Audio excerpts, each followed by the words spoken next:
Es noche de perfiles y perfilados por la señal de Telemax. ¿Cómo están? Buenas noches. Yo soy Sergio Valle. Hay mucha información que vamos a ir comentando esta noche sobre la mesa de perfiles y perfilados. Les recuerdo, este es un espacio para tratar asuntos de interés público, para tratar asuntos que finalmente van a terminar impactando de un modo u otro en las vidas de las familias, de las empresas, en la vida de nuestro estado y de nuestro país. Esta noche he invitado aquí a 3 diputados locales electos para que nos cuenten un poco, obviamente, sobre sus trayectorias. Tienen trayectorias los 3 muy distintas y ahora están coincidiendo como integrantes de la próxima legislatura. Y también, desde luego, ¿cuál es su agenda? ¿Qué es lo que le propusieron a sus electores para que votaran por ellos y ganaran? ¿Y cuál es la agenda que van a desarrollar también en el Congreso del Estado?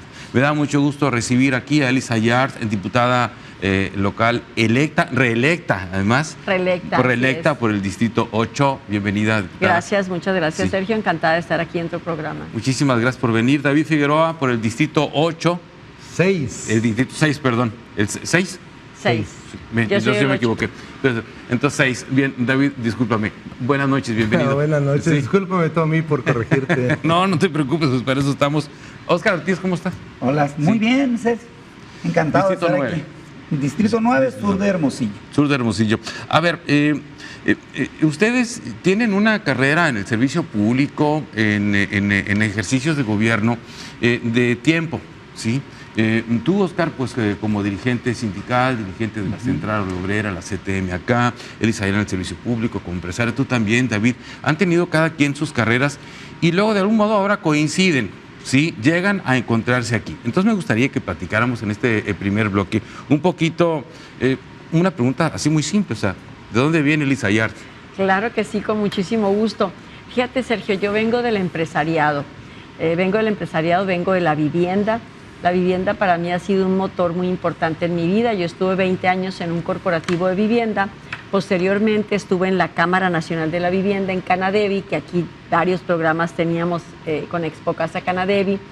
Fui una propuesta ciudadana empresarial en el 2015 para ocupar un puesto a los 2 candidatos de ese momento, de los 2 partidos que había, para ocupar el puesto de vivienda en el Estado. Queríamos, como empresarios de la vivienda, que hubiera alguien que le entendiera la vivienda, porque tú sabes que cuando un personaje, un funcionario público está en un puesto, si no tienes el perfil adecuado, el proceso se alenta. Entonces se propuso a los 2, uno de ellos aceptó que si era gobernante, estaría yo en ese puesto. Y así fue como ingresé a las filas del servicio público. Con mucha anterioridad yo estaba en lo que es el altruismo, que siempre me ha gustado muchísimo, ella es de familia. Estuve en gobierno 6 años al frente de la Comisión de Vivienda del Estado. Ahí me fui perfilando de manera automática. Fíjate qué curioso, Sergio, quienes se dieron la tarea de promoverme, de destaparme, fueron ustedes, los medios de comunicación, con el perfil para la Nosotros fuimos. Ustedes fueron, exactamente, y me la creí. Entonces la gente también, y así fue como empezó mi carrera política. Yo venía de la política, pero empresarial. Yo, la verdad, el tema de vivienda para mí ha sido muy apasionado. Yo tuve un premio de vivienda a nivel nacional,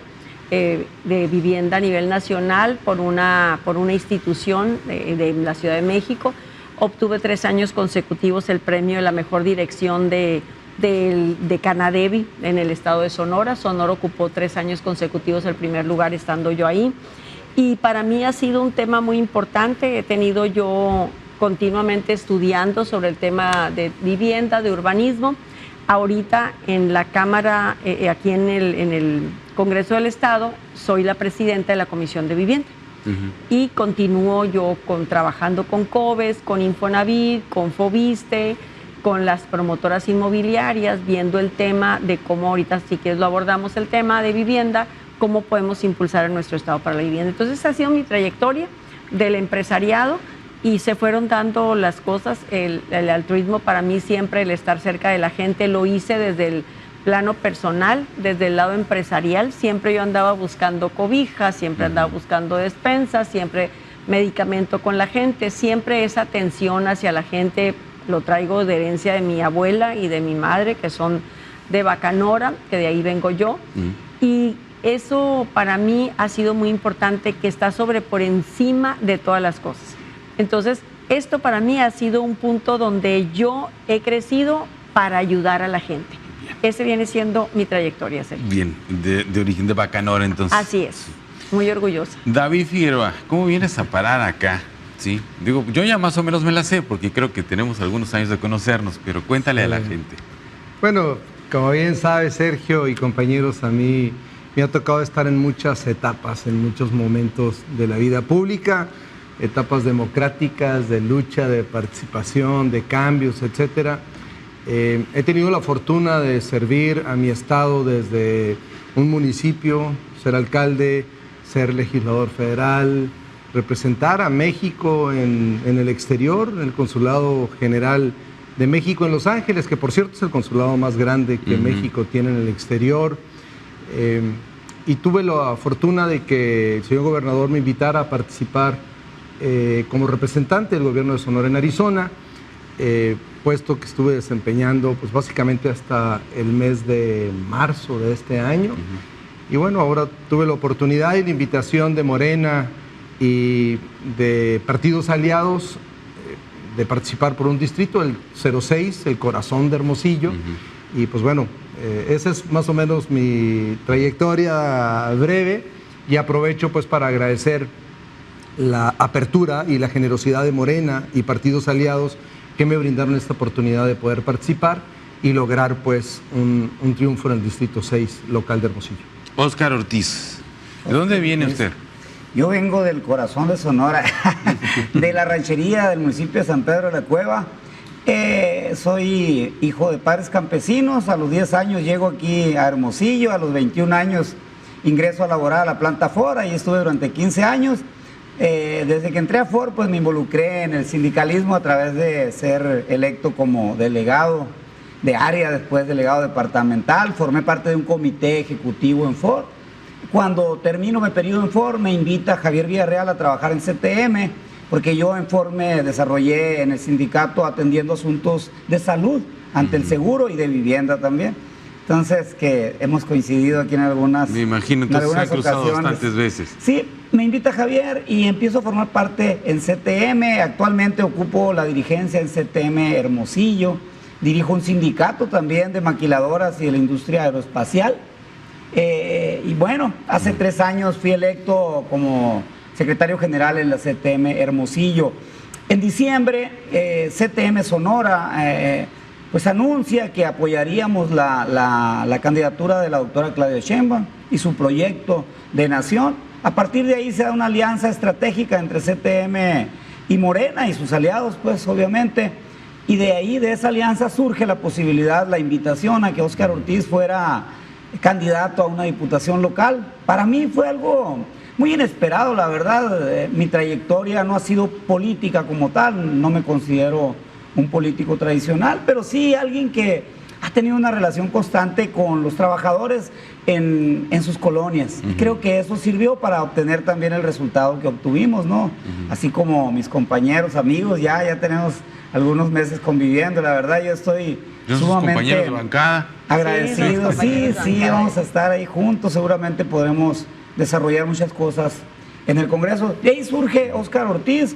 Me considero un obrero, incluso lo mencioné así en mi campaña. Soy un obrero que busca un espacio, o que buscaba un espacio en el Congreso, un trabajador, pero un trabajador que tiene muy finito, muy a conciencia las necesidades de la base trabajadora, que al final son las mismas que habitan las colonias y los barrios de nuestra ciudad. Así que, pues él es Óscar Ortiz, también padre de familia, originario o crecido aquí en el barrio Tirol Blanco, en Villa de Ceres. El barrio Tirol Blanco. Y habité durante 23 años en la Nueva Hermosillo, entonces me considero muy del lado sur de Hermosillo. Bien, a ver, tenemos aquí 3 perfiles. Ustedes son compañeros de bancada, lo serán al inicio de la próxima legislatura, en septiembre, pero con un origen muy distinto. Y me parece que eso tiende a enriquecer, al final de cuentas, las propuestas, las iniciativas, los temas que se vayan a impulsar en la próxima legislatura, que son muchos, ¿no? Que son muchos. No sé cuánto tiempo me quede porque tengo que ir al corte. Bueno, me quedan 2 minutos para ir al corte. Lo que pasa es que quiero recuperar también cuál fue la propuesta que ustedes le hicieron a sus electores, ¿sí?, en sus distritos. Me parece importante como punto de partida para delinear qué es lo que va a ir sucediendo con ustedes y con el resto de sus compañeros en el Congreso del Estado. Vamos a empezar a la inversa ahora. Óscar, ¿usted qué les propuso a sus Fíjate electores? que la propuesta nuestra surge mucho a partir de las necesidades. Al igual como los diputados electos somos diversos, de orígenes totalmente distintos, también los distritos son necesidades totalmente diferentes. Así es. El distrito que me tocó competir es un distrito, así lo voy a mencionar, con colonias y barrios abandonados, con pobreza extrema, con condiciones totalmente diferentes al resto de Hermosillo. A partir de ahí, y lo he mencionado muchas veces, el electorado, más que pedirte o esperar de ti legislación, lo que espera es un gestor, es alguien que les ayude a solucionar los graves problemas que tienen. Uno de los compromisos, para redondearlo, que nosotros hicimos con el electorado es buscar a través del Congreso hacer un presupuesto con verdadera justicia social. Que esos recursos que ponemos todos los sonorenses se vayan hacia los municipios para ayudar a los sectores que más necesitados están. Entonces en términos generales fue nuestra propuesta principal, derivado de la necesidad. Un gestor de las necesidades, pero aprovechar nuestra posición en el Congreso, porque al final las obras que se puedan hacer o los programas, al final tienen que tener un soporte económico. Y ese soporte económico en su gran mayoría sale de los presupuestos que se aprueban en el Congreso. Y les va a tocar a ustedes aprobarlo. Bueno, tengo que ir al corte y regreso para seguir platicando con los diputados Eli Sayar, David Figueroa, Óscar Ortiz. Regresando al corte, seguimos con David Figueroa, que fue diputado electo, lo que tú le propusiste a tus electores en campaña. Regresamos, es Perfiles y Perfilados.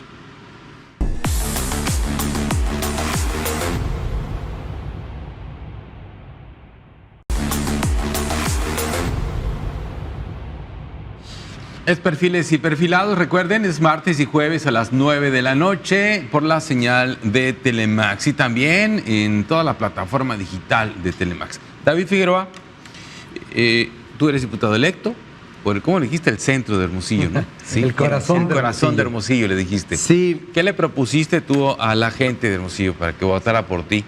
El Distrito 6 le referimos que es el corazón de Hermosillo porque es la parte más, digamos, céntrica, colonias muy convencionales, tradicionales de Hermosillo, 124 colonias.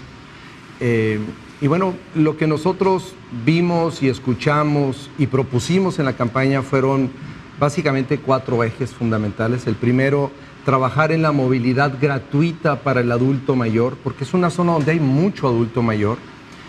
Movilidad gratuita para el adulto mayor, sobre todo en el tema cuando ocupa una consulta médica. Entonces voy a trabajar para que la ley de movilidad podamos incursionar un mecanismo, un servicio gratuito para el adulto mayor, que lo lleven a consulta médica y lo regresen a su casa. El segundo tema que propusimos fue el de los jóvenes. Ampliar, ser aliado de los jóvenes para ampliar las oportunidades académicas que nuestros jóvenes hoy en día tienen. Sonora tiene un gran potencial, una gran capacidad de talento humano. Eso lo demuestra la FOR, lo demuestran aquí mis compañeros. Sobre todo Óscar, que conoce bien estos temas laborales, pues se dará cuenta. Entonces, las universidades de Arizona, de Nuevo México, de California, tienen espacios para poder recibir a estudiantes internacionales. Hoy tenemos un acuerdo, el gobierno de Sonora tiene un acuerdo con estos gobiernos para que los jóvenes que van de aquí de Sonora puedan estudiar como si fueran residentes. Entonces la idea mía es ampliar esas áreas de oportunidad de nuestros jóvenes, porque hoy una licenciatura ya no es suficiente. Ocupas tener una especialidad, y máxime que hoy en día la economía se está moviendo mucho hacia el tema de la transición energética, semiconductores, electromovilidad. Entonces mi idea es cómo insertar a los jóvenes, abrirles espacios universitarios, académicos, y que esa capacidad que ellos puedan desarrollar el día de mañana la puedan poner al servicio del Estado de Sonora. El tercer elemento que yo deseo trabajar y que fue propuesta es el tema de la comunidad que tiene alguna discapacidad. Tan solo en Hermosillo tenemos un promedio de 145,000 personas que tienen alguna discapacidad tan solo en Hermosillo. Es decir, cerca del 15% de la población de Hermosillo tiene alguna discapacidad. Y un sector que yo observé en el Distrito 6 con mucha preocupación es el incremento de los niños que nacen con alguna condición de autismo. Me tocó ver temas muy lastimosos que nos hace ver que tenemos una gran deuda social con esa comunidad y que tenemos que voltear a verlos, no nomás voltear a verlos, sino cómo otorgarles apoyo y sobre todo detección temprana, apoyo para que estos jóvenes y estos niños puedan desarrollar una vida normal. El cuarto tema que para mí es también muy importante es la diáspora de los sonorenses que habitan en el exterior. Los sonorenses que habitan mayoritariamente en Arizona son una fuente de ingreso para muchos miles de familias en Sonora. Y ellos son poco tomados en cuenta. Yo deseo legislar, proponerle a mis compañeros para insertar a esa gran diáspora sonorense que está en el exterior y que construye Sonora desde el exterior, porque ellos pues envían una gran cantidad de recursos. Tan solo el año pasado enviaron 23 millones de dólares ¿sí? a la economía sonorense. Entonces, yo lo que deseo es legislar para insertar a esa diáspora sonorense en la vida pública de Sonora y poder aprovechar en el buen sentido de la palabra los talentos que ellos ya aprendieron en el exterior y su capacidad económica. Muchos de ellos dicen, yo quiero construir Sonora, quiero desarrollar en Sonora, pero no tengo el mecanismo cómo hacerlo. Entonces, bueno, esas serían mis iniciativas. Y desde luego hay un quinto punto que es muy importante también. Cómo fortalecer lo que es el Plan Sonora, convertirlo en una verdadera política pública desde el Congreso que apuntale a Sonora como el estado que verdaderamente sea el líder que brinde y abra las oportunidades para que la industria de la transición energética, la industria de semiconductores, la electromovilidad se desarrollen y se puedan potencializar en el estado de Sonora. Bien, hay un punto, nada más, ¿no tienes el dato cuántos sonorenses hay en Arizona? Sí. En Arizona hay sonorenses nacidos en Sonora que viven en Arizona, son 140,000. ¿Y la descendencia? Pero cuando tú hablas de descendencia, ese número se va exponencialmente arriba de 800,000. Entonces es un tremendo poder que está ahí y que tenemos que insertarlos, sobre todo si pensamos en que somos una región, es decir, en el desarrollo regional. Sí, y si verdaderamente somos una mega región, pues bueno, hay que hacer políticas públicas que nos permitan tener esa convivencia, no nada más del intercambio comercial, sino también de las oportunidades de desarrollo para esos sonorenses que viven en el exterior. Y vamos a aprovechar para mandar un saludo a la gente que nos ve en Arizona, toda la comunidad hispana, justamente, que son pues muchísimos. Muchísimos. Muchísimos. Bien, Elisa, ya, ¿usted qué le propuso a sus electores para que la reeligieran? Bueno, creo que los temas que yo manejo son muy diferentes. Empezando el tema tan importante para mí, que es el del adulto mayor, creo que ahí David y yo vamos a coincidir en este tema, porque mi distrito tiene mucho adulto mayor, muchísimo adulto mayor. Mi distrito viene siendo Fuentes del Mezquital, Las Quintas, Las Granjas, Palo Verde, etcétera. Ahí el adulto mayor para mí es algo tan importante que le demos las necesidades básicas. ¿Qué es la necesidad básica? Que el adulto mayor esté con su medicamento en tiempo. La propuesta de David me parece excelente, que el adulto mayor pueda salir, que el adulto mayor tenga su dignidad. Creo que los programas sociales han sido muy importantes. Si tuviera, Sergio, en el núcleo de la sociedad del adulto mayor, el que tenga ese apoyo se dignificó la autoestima del adulto mayor. Ese es principalmente trabajar en pos del adulto mayor, en todos los aspectos, desde el económico, el social, el de salud, el de transporte que va a manejar David, el psicológico, la violencia contra el adulto mayor. Ya hice una ley al respecto. El punto número 2 viene siendo la vivienda. La vivienda para mí es sumamente importante. En Sonora tenemos muchísimos trabajadores. Ahorita tenemos alrededor, aquí Oscar y yo somos consejeros del Infonavit desde hace como unos 20 años, yo creo, ¿verdad, Oscar? Tenemos mucho tiempo siendo consejeros de Ainda Consultiva Infonavit. Claudia Sheinbaum, nuestra próxima presidenta de la República, dentro de sus planes viene el vivienda aquí en Sonora, vivienda para todos los jóvenes y aquellas personas que no hayan cotizado Infonavit, porque tú sabes que si no cotizas, no tienes Infonavit si no cotizas en el Seguro Social. Si tienes una relación donde tú pagas impuestos y no cotizas Seguro Social, pues no tienes derecho a un crédito Infonavit. Bueno, aquí se va a abrir ese abanico porque no tenemos vivienda social ahorita. ¿Por qué? Por diferentes factores. Este es todo un tema de una mesa de vivienda. Es un gran tema que después lo podemos hacer en una mesa de tema vivienda, que es muy, muy importante, tiene muchas aristas. Tomo nota. Tiene también, Sergio, mucha desinformación. A veces se nos hace muy fácil ver los temas de vivienda abandonada y decir cómo es que no lo solucionan, pero tiene una gran un cableado todo hecho nudo atrás de que no hay culpables ahí, sino es cómo le hacemos para atrás ni para agarrar vuelo, cómo le hacemos hacia adelante. El tema de vivienda es que los jóvenes, para tener su primer vivienda, dice Claudia Sheinbaum, el Infonavit va a construir vivienda. El Infonavit todos sabemos que es tripartita, viene siendo del gobierno, de los trabajadores y de los empresarios. Entonces, en consejo se va a plantear donde se construye el Infonavit y estas viviendas se pongan a disposición para renta. Únicamente, ojo, había una mala información que creían que todas las viviendas que eran de renta te las ibas a adjudicar. No, Claudia Sheinbaum habla únicamente de la vivienda de Infonavit.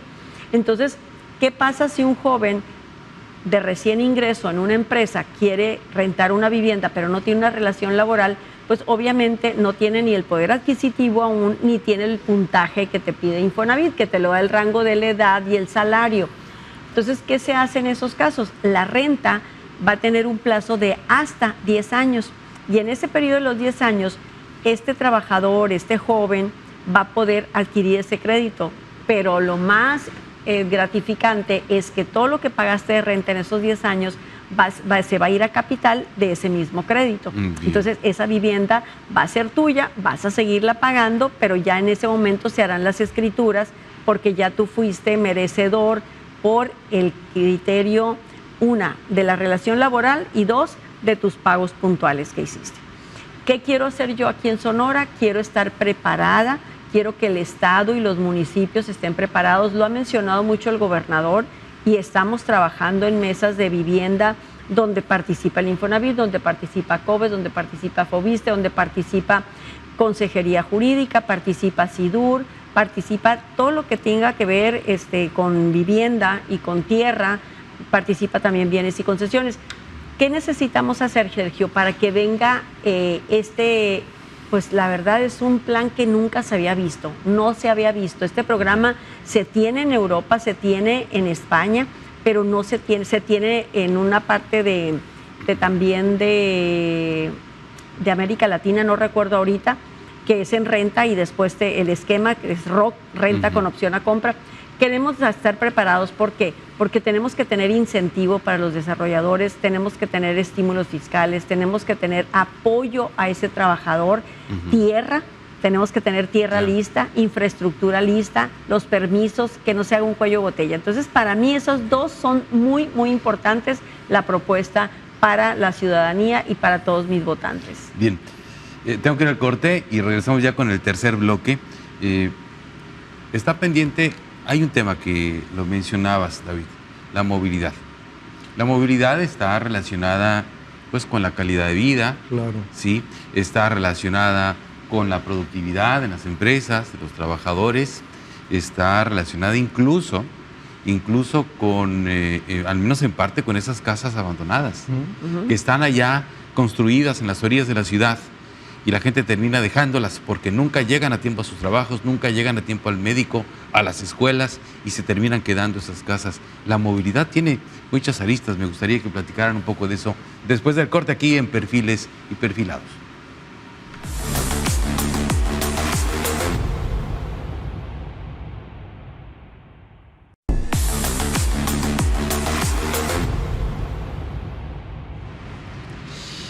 Bueno, regresamos a Perfiles y Perfilados. Le pedía yo aquí a nuestros invitados abundar un poco más sobre el tema de la movilidad, en función de que la movilidad pues tiene sus efectos en muchos aspectos, en la vida personal, de la calidad de vida de las familias y también en la productividad de un Estado, ¿no? Y de las empresas. A ver, ¿quién quiere empezar? Vamos a empezar contigo, Oscar. A ver, la gente batalla para llegar a veces, por ejemplo. Quisiera comentarlo desde el punto de vista incluso desde el Congreso del Estado. O sea, ahorita lo mencionó David, el tema privilegiado que tiene Sonora en la actual relocalización de las inversiones. Lo que se está haciendo en Sonora con el Plan Sonora y todo lo que se proyecta como la infraestructura o la macroinfraestructura en Sonora. Se están plantando las bases para convertir a Sonora pues en algo muy atractivo para los inversionistas. Pero aquí viene el tema, no solo el de la movilidad, tenemos el tema de la vivienda. Sí, están muy ligados. Tenemos de todo este complejo de nuestras ciudades, de las ciudades más importantes, pues, donde pudieran venir, que no estamos ordenados. Y un tema, sin duda, es el de la movilidad. Es un tema que se ha complicado y que gobiernos van, gobiernos vienen y no termina por solucionarse. Hay buenas intenciones, incluso grandes inversiones, pero el resultado sigue siendo el mismo. Seguimos teniendo, incluso ahora regresándonos a esta parte de la vivienda, creciendo de una manera desordenada. Tenemos colonias, me tocó estar en el Distrito 9, acá en las colonias que están de Altares, invasión Altares hacia el sur, allá pegados a las lomas, a las últimas lomas. Son fraccionamientos que se desarrollaron. Pues ahí no tenemos ni escuelas, no tenemos parques, no tenemos camiones. Los camiones llegan allá a la entrada y la gente tiene que caminar o incluso agarrar taxis. Entonces dice uno, pues falta una planeación totalmente. Pero no me refiero solo a la movilidad, pues la movilidad es un problema que tendremos que solucionar, es una responsabilidad del Estado, pero es algo que está concesionado. Y el concesionario no vino y resolvió el problema, solo vino a crear mayores problemas entre los trabajadores y por ende un deficiente servicio hacia el usuario. Aquí algo que yo rescato y que valoro mucho, que no se ha incrementado el costo del transporte, porque creo que no se debe incrementar hasta que no se mejore la calidad. Entonces, este es un tema que está ligado, insisto, a todo un desarrollo o políticas o reglamentos que tendríamos que trabajar nosotros para soportar un plan tan bueno como el que tiene el gobierno del Estado. Pero tenemos que hacerlo de las necesidades básicas de los habitantes y hasta el momento no lo estamos haciendo, no lo estamos proyectando así. Sí lo macro, pero lo micro sigue abandonado. Y fíjate, y estás hablando de Hermosillo, me ha tocado platicar con los alcaldes ya electos de Ciudad Obregón, con Javier Lamar, que estuve hablando con él hace días, con el alcalde de Nogales, Juan Gin, que es una ciudad también con una actividad muy importante, actividad económica muy importante. Y muchas cosas van a parar ahí, ¿no? Al tema de la movilidad, al tema del transporte. Y también conocemos, pasando al tema de la vivienda, conocemos muchas historias de gente que termina saliéndose de sus casas, se regresan a vivir, vivían con el papá, con la mamá, en fin, ¿no? Se tienen que acercar a sus centros de trabajo, a las escuelas y demás, porque donde están ya no llega a cierta hora el camión o tardan, se pasan media vida la gente esperando el camión. Media vida, literal. 3, 4 horas en llegar a sus... O sea, si entran a las 8 de la mañana, a las 6 ya tienen que estar parados ahí. Sí. Entonces, eso implica también una movilidad de familias que afecta, ¿no? Afecta la calidad de vida. Y bueno, la planeación es otra cosa. Usted que le entiende bien al tema de la vivienda debe saberlo.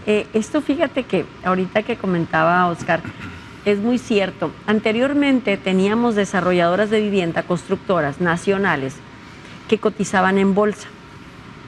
¿Y cuál fue el inicio de estas viviendas y de dónde inician las viviendas abandonadas? Anteriormente hablamos de un urbi. Cotizabas en bolsa únicamente con construir la vivienda. Error. Cuando realmente era al vender la vivienda. Entonces, ¿qué hacían esas constructoras? Construían. Para seguir cotizando. Para seguir cotizando en bolsa. Entonces, se fue creando una bola de nieve y era construir donde se podía, inclusive los trámites a medias. ¿Por qué? Porque no había la necesidad de hacer ese traspaso de la constructora al cliente. Ahora bien, Conforme han ido pasando y en este sexenio el presidente Andrés Manuel López Obrador se tomaron muchas medidas. Una de ellas es la formación de los contornos y había mucho subsidio donde lo aplicaban en contornos. Se llama el contorno 1, que es donde tienes toda la parte más céntrica, el contorno 2. El contorno 3 es donde todavía tenemos escuelas, tenemos hospitales, tenemos centros, tenemos tiendas de conveniencia, por decir algo, las tiendas pequeñitas, pero fuera de esos contornos, pues ya no hay nada. Entonces, ¿qué hizo el presidente Andrés Manuel López Obrador? Dijo, ahí ya no hay estímulos, ya no hay incentivos para construir fuera de. Entonces, se hizo una serie de esquemas por los cuales precisamente ahorita se tiene que hacer, y Claudia Sheinbaum lo propuso ahora que vino, que tuvimos aquí alrededor de 24,000 personas que estuvimos acompañándola en su cierre, donde ella comenta precisamente la vivienda en renta, comenta la participación de los estados para la aportación de tierra, y tierra no precisamente en la orilla, y también la participación de infraestructura, porque si tú construyes esta vivienda en este terreno y el terreno ya tiene infraestructura y el terreno es aportación del gobierno, del municipio, pues obviamente el trabajador tendrá un mayor acceso, mucho más a esa vivienda, porque ya no te cuesta tanto. Entonces, ¿qué se necesita hacer, Sergio, para esa movilidad de la que hablamos hoy en día, que tienes toda la razón, que provoca y desencadena una serie de problemas familiares también, y también de violencia, porque a veces tú te bajas en el camión y todo lo que tengas que caminar también arriesgas? Entonces, ¿qué tenemos que hacer? Donde haya esos terrenos, tenemos que hacer polos de ciudad, porque también la ciudad se vale que crezca, pero tenemos que crecer una planeación, tenemos que crecer con planeación. Y ahí, ojo, los ayuntamientos tienen que crear la planeación. Aquí, sobre todo en Hermosillo, se ha transgiversado la función de Implan. Implan no tiene por qué autorizar permisos ni proyectos. Implan se tiene que sentar en una mesa para ver el crecimiento de la ciudad, por dónde vamos, el urbanismo, los polos de crecimiento de nuestra ciudad. Implan se pierde ahorita en andar otorgando permisos y presupuestos. O sea, en realidad no es función de Implan. Entonces sí tenemos que tener esa planeación de ciudades, primero que nada, para poder ir con una movilidad que tengamos lo más parecido, Sergio, a una ciudad ordenada. David. Bueno, el tema de la movilidad es fundamental. Incluso las grandes ciudades hoy en día, en las urbes, terminan perdiendo competitividad por el tema de movilidad. Exacto. Y uno de los problemas que tenemos aquí en Hermosillo, que es muy severo y es muy grave, es que el transporte público que tenemos es demasiado deficiente. Por eso es esa sobrepoblación vehicular que tenemos, esa saturación vehicular que tenemos, porque no hay un transporte público adecuado, práctico, ¿sí? Algo tan sencillo que el ciudadano que nos está viendo podrá entenderlo. Yo me pregunto, las rutas de los camiones, al menos donde están las rutas de los camiones, deberían de estar bien pavimentadas esas calles y bien con señalética suficiente para proteger a los cientos de miles de personas que a diario se mueven en los camiones, pero ni siquiera eso tenemos conciencia, Sergio. Por eso creo que es fundamental tomar conciencia de la importancia que representa el tema de la movilidad. Y si hablamos de las personas con discapacidad, ahí tenemos otro enorme... Es grave. Es grave lo que tenemos. Lo que está pasando aquí. Entonces, creo que tenemos que empezar a dar pasos en tomar conciencia y sobre todo ayudar a los gobiernos, ya sean municipales y estatales. Tenemos que ayudar porque ya ahorita se han acabado las campañas y ahorita hay que dar el paso hacia dar resultados. Tenemos que hacer trabajo en conjunto para poder enfrentar y solventar estas enormes deficiencias que le están restando competitividad a nuestras ciudades. ¿Sí? Decías ahorita y lo decías muy bien, Ciudad Obregón, Nogales, Hermosillo, ¿sí? Pero no nada más estas ciudades que son grandes, las ciudades también pequeñas tienen problemas de movilidad. Entonces, yo creo que tendremos que, como legisladores, trabajar mucho en la ley de movilidad y fortalecer al Instituto de Movilidad del Estado de Sonora para poder dar pasos en la dirección correcta. Hay que ponerle dientitos. Sí, porque mira, al INTE. Sí, porque mira, la verdad es que pues tenemos puros llamados a misa, entonces hay que dar mayor facultad y sobre todo también, hay que decirlo también, capacidad económica para poder actuar. Llamados a misa, pues va el que quiere. ¿Sí? Y aquí se trata de poner orden, y para poner orden pues hay que ponerle dientes también a esa parte, al Instituto de Movilidad y Transporte del Estado de Sonora. Voy a un corte, me queda como un minuto. Miren, les voy a contar algo, una conversación que yo tuve hace 20 años con un periodista que se llama Fortino León Almada. Ustedes lo han de recordar, don Fortino León Almada. Él fue director de Telemax. Fue director de Telemax. Como en los 80s. Hace 20 años. Don Fortino, en una plática que teníamos, me decía, esto se va a salir de control. La gente quiere tener un carro a fuerzas porque los camiones no sirven para que la gente se traslade. Si esto no se resuelve, esto se va a salir de control. Se va a llenar de carros. ¿Sí? Lo dijo hace 20 años, estamos platicando de esto. Y aquí estamos, 20 años después. ¿Sí? Y además el factor contaminante, es decir, el nivel de contaminación que genera todo esto, ¿no? Es tremendo. Bueno, vamos al corte y regresamos con el bloque de cierre. Ya se fue rápido esto de perfiles y perfilados.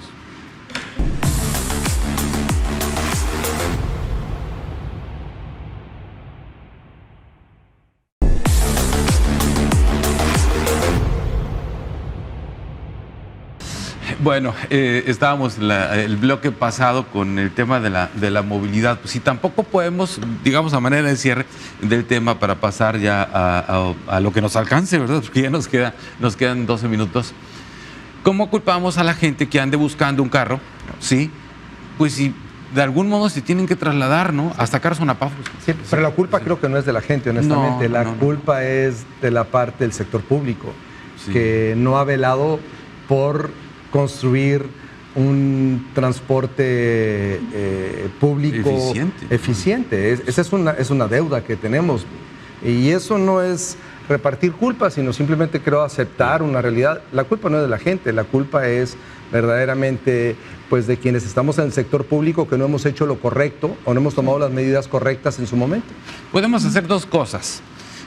O buscamos culpables, o nos hacemos responsables, ¿no? de resolver los problemas. Al final de cuentas, porque buscar culpables pues no lleva absolutamente nada. Un juicio público, quizá una crítica y demás, pero no se resuelve el problema. Aquí hay un problema serio que tiene que ver con la movilidad de las personas. Bueno, me quedan ya más o menos unos 10 minutos. Había yo preparado aquí otras preguntas para ustedes, así que me voy a enfocar en el tema de la infraestructura en los municipios. Tenemos municipios muy golpeados financieramente, municipios endeudados, tenemos municipios que no les alcanza el dinero para pavimentar, para poner alumbrado público. Tenemos una crisis de agua en el estado, está la declaratoria de emergencia, la emitió el gobernador, está en el boletín oficial del gobierno del estado. Y pues algunos de esos temas pasarán por cuestiones de los presupuestos ahí en el Congreso del Estado, ¿no? Algunos municipios incluso tendrán quizá la capacidad para hacer frente, más o menos, Hermosillo quizás es la capital, Obregón, Nogales, por la actividad económica tan fuerte que tienen, pero otros no pueden renovar su red de distribución de agua potable, no pueden por sí mismos ir a perforar pozos, no tienen dinero para perforar pozos e inyectar agua, llevarlas a las casas. Es un asunto que terminaré pasando, y ahora vamos a empezar acá, David, pues por el Congreso del Estado, ¿no? Sí, mira, es un tema que yo creo el presidente López Obrador ha puesto a la muestra, de que no se ocupan cosas suntuosas para poder verdaderamente dar un buen resultado. Y creo que aquí pues se tendrá que acudir precisamente a quitar todo el gasto, pues el gasto corriente que no es necesario. Muchos municipios pueden meterle mano al gasto corriente sin problema. La limitante está en que quién toma la decisión, porque a muchos no les gusta el tema de cargar los costos políticos. pero tiene que haber un momento en que se tienen que tomar decisiones. A mí me tocó ser presidente de un municipio como Agua Prieta y la proyección que nosotros hacíamos de seguir como íbamos en ese ritmo, yo decía que a ese paso pues tendríamos que cerrar el municipio y dejar una ventanilla nada más de cobro, ¿sí? Porque pues, había demasiados excesos en términos pues de jubilaciones a los 20 años, jóvenes que llegaban y se jubilaban a los 38 años y el municipio tendría que pagarles durante el resto de su vida. O sea, son muchos descontroles que hay en cada localidad, ¿no? Entonces, ¿qué tendremos que hacer? Eso ya le tocará a cada alcalde en su momento y a cada cabildo, pero la tarea del Congreso tendría que ser en cómo acompañar a los alcaldes, en ayudarles a planear mejor y ayudarles a tomar decisiones que les permitan tener solvencia o liquidez para poder enfrentar pues, el desarrollo de sus municipios. No es una tarea fácil, es una tarea complicada, porque eso abre otra avenida, la avenida del endeudamiento. Es decir, recurren muchos municipios al endeudamiento, no toman decisiones, recurren al endeudamiento y viene una bola de nieve, como decía Eli ahorita, que al final de cuentas, ¿quién la para? ¿Sí? Y llegan a momentos, pues a un momento crítico, donde no tienen para lo básico. Entonces, creo que la gran tarea que tendremos nosotros como Congreso, que toca fiscalizar, pues sí, ayudarles a los municipios a quitar gasto corriente que no sea indispensable, que no sea necesario y que se atienda verdaderamente al tema de infraestructura y desarrollo. Al principio de ese sexenio decía Olga Sánchez Cordero, que era secretaria de Gobernación, en una entrevista que me tocó hacerle, decía, es que los municipios están muy acostumbrados a extender la mano, ¿sí? Piden dinero al Estado, piden dinero a la Federación, y entonces los costos los asume o el Estado o la Federación. Y entonces no toman decisiones, ¿sí? No cobran los prediales, hay un montón de derechos, no cobran el agua, ¿sí? Y entonces empiezan a entrar en crisis económica. Cuando ahí están las carteras vencidas, pues la cartera vencida del agua, la cartera vencida de los prediales, no lo cobran para no echarse encima a la gente y en cambio van y le piden al Estado y a la Federación. Y decía ella, eso se acabó. Y creo que sí se acabó, ¿no? Elisa, sí. Sí. Mira, a mí me tocó atender a algunos municipios y realmente tienes mucha razón, porque había municipios que tenían los pozos de agua, Sergio, y la conexión de estos pozos de agua para regar la agricultura del pueblo, y esa electricidad, esa luz, la pagaba el municipio. Y en realidad ese pozo, por citar un ejemplo de un municipio, ese pozo le daba servicio a gran parte de agricultura o parcelas que tenían, pero no la pagaban los parceleros, las pagaba el municipio. Regaba terrenos privados, pero la pagaba el municipio. Exactamente.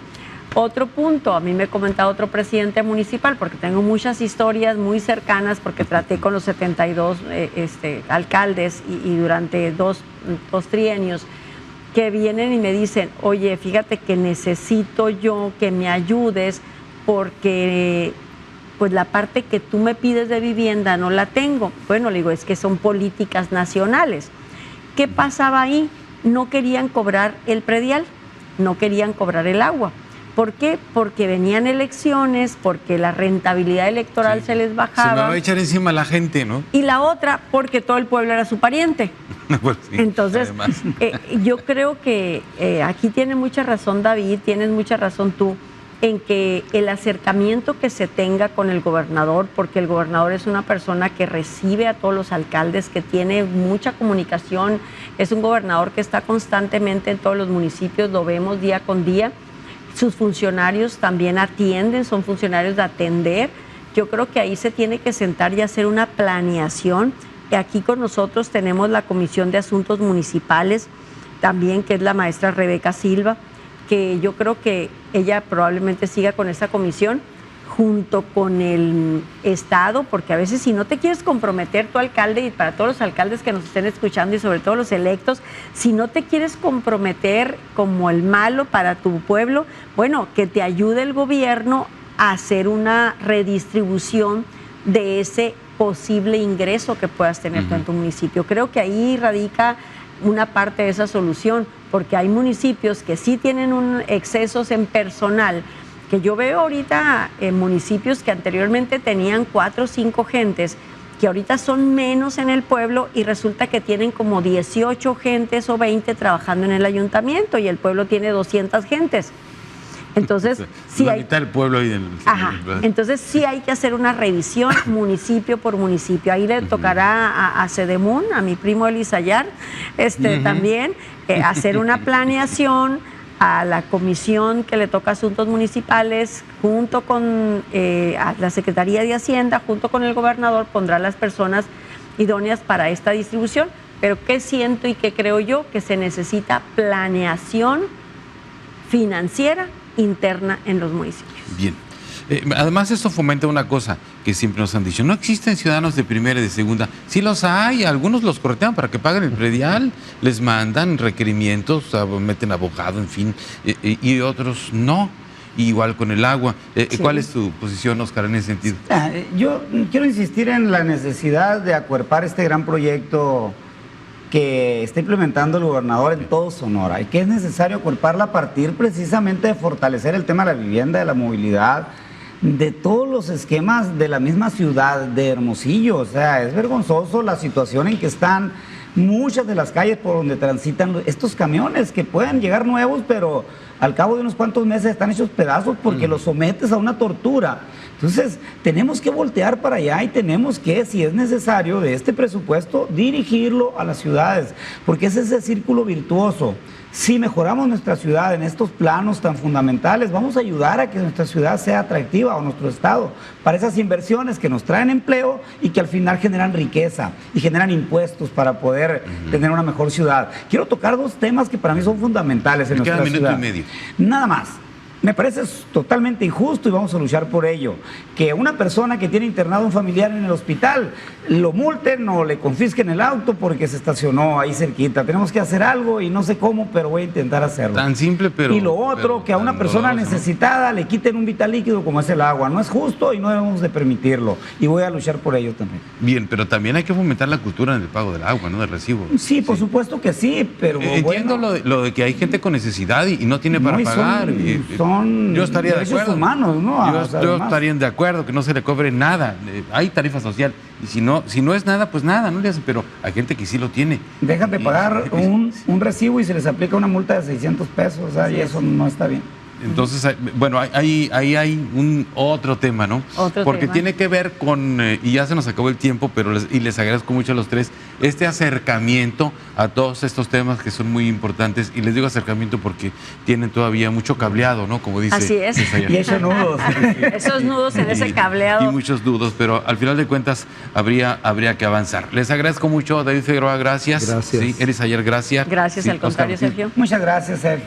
Les agradezco mucho a los tres que hayan podido venir aquí a este espacio a plantear un poquito de sus agendas y también de la agenda de interés público, que no es necesariamente la de ustedes, pero son situaciones que están, que vienen de muchos años y que hay que enfrentar, y les va a tocar en parte enfrentarlas desde el Congreso del Estado ya como diputados.